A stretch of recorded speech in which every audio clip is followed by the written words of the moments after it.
Fry ఎలా చేయాలో చూద్దాం. స్టవ్ అంటించుకొని ప్యాన్ పెట్టుకుందామండి. ఇప్పుడు ఆయిల్ వేసుకుందాం. హీట్ అయింది. ఇప్పుడు పోపు దినుసు వేసుకుందామండి. ఇప్పుడు ఆనియన్ వేసుకుందాం. కలుపుకొని కరివేపాకు వేసుకుందాం. ఆలు కడుక్కొని పెట్టుకొని ఇంకా వేసుకునేది.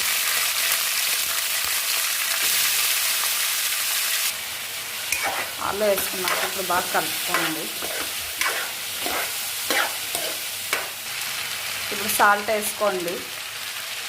తగినంత, మీకు రుచికి తగినంత వేసుకోండి. ఇప్పుడు కలుపుకోండి. కొద్దిగా పసుపు వేసుకోండి.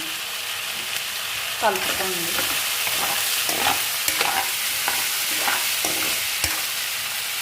కొద్దిసేపు మూత మూసుకొని పెట్టి బాగా ఇట్లా మగ్గినాక అల్లం పేస్ట్ వేసుకోండి. ఒక స్పూన్ కొద్దిగా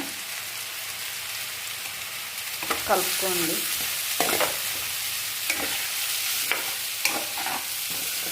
ఇట్లా బాగా కలుపుకోండి.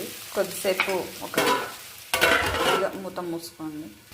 రుచికి సరిపడే కారం వేసుకోండి. మీరు తినేదంతా. ధనియాల పొడి వేసుకోండి. బాగా కలుపుకోండి. ఇప్పుడు కలుపుకున్నాక కొత్తిమీర వేసుకోండి. ఫైనల్లో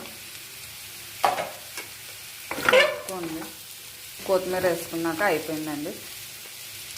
చాలా అంటే చాలా బాగుంటుంది. ఆలు ఫ్రై పొడి పొడిలాడుతూ ఉంది. చపాతీ లేకైనా అన్నం లేకైనా చాలా బాగుంటుంది. ఇప్పుడు బౌల్లో తీసుకుందామండి. సర్వింగ్ బౌల్లో